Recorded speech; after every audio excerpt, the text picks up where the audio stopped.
Towards the end of 2018, you mentioned that you guarantee you could make a 50% annual return if you had to start again with under $1 million. The question is, if tomorrow you woke up in the body of a your body. 20-year-old American. Your body.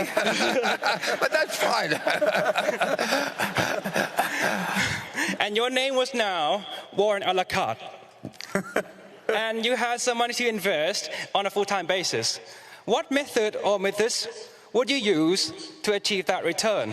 Would it involve flipping through 20,000 pages of Moody's manual or similar publications? Yep. Or finding, to find sticker butts?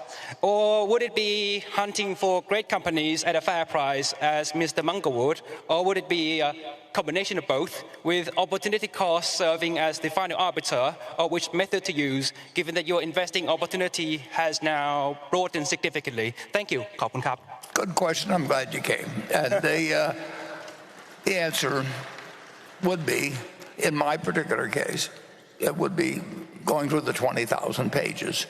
And since we were talking about railroads, I went through the Moody's Transportation Manual a couple of times. That was 1,500 or 2,000 pages, or probably 1,500 pages. And I found all kinds of interesting things when I was 50 or when I was 20 or 21. And I don't imagine there's anybody here that knows about the Green Bay and Western Railroad Company, but there were hundreds and hundreds of railroad companies, and I like to read about every one of them. The Green Bay and Western, in those days, everybody had a nickname for railroads. I mean, that was just what Northern Pacific was, the Nipper, and Phoebe Snow was one of them in the east that used to go up to Cornell, and the Green Bay and Western was known as grab baggage and walk, and GB&W, and they had a bond that was actually the common stock, and they had a common stock that was actually a bond, and that could lead to unusual things, but they wouldn't lead to unusual things that would work for you with many millions of dollars. But if you collected a whole bunch of those, which I set out to do, and actually that's what impressed Charlie when I first met him, because I knew all the details of all these little companies on the West Coast that he thought I would never have heard of.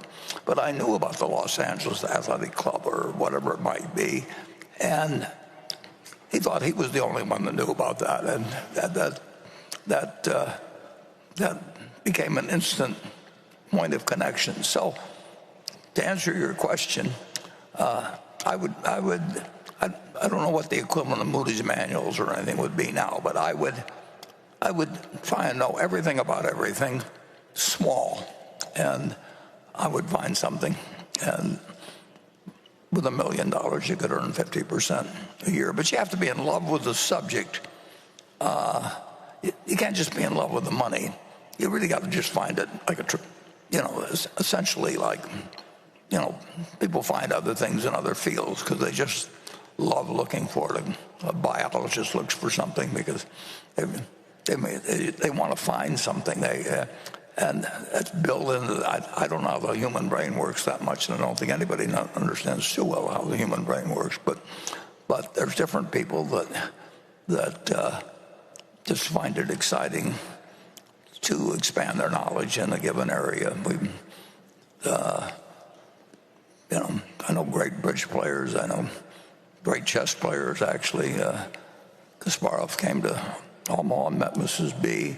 I've had the luck of meeting a lot of people that are unbelievably smart in their own arena and do some unbelievably dumb things in other areas. So all I know is the human brain is complicated, but it does its best when you find out what your brain is really suited for, and then you just pound the hell out from that point. And that's what I would be doing if I had a small amount of money and I wanted to make 50% a year.